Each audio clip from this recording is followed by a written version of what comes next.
Zaman 2025 bukan pujian, yang dikongsi itu aib orang. Bahkan hari ini bukan kita kongsi aib orang lain. Orang yang buat maksiat dan dosa tu dia sendiri zahirkan, iklankan dosa dan maksiat yang dia buat. Ni zaman dia. Bahkan kita duduk satu zaman, seorang ayah, seorang mak, dia yang beli baju tak tutup aurat, dedah aurat suruh anak dia pakai, dan dia up gambar anak dia pakai pakaian tak tutup aurat tu. Mak dengan ayah sendiri. Ni zaman dia. Hasbunallah wa ni'mal wakil.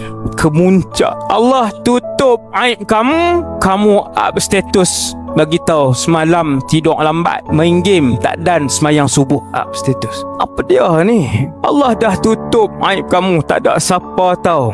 Kamu up satu status, satu universiti tahu kamu buat dosa besar. Hasbunallah wa ni'mal wakil. Hasbunallah wa ni'mal wakil.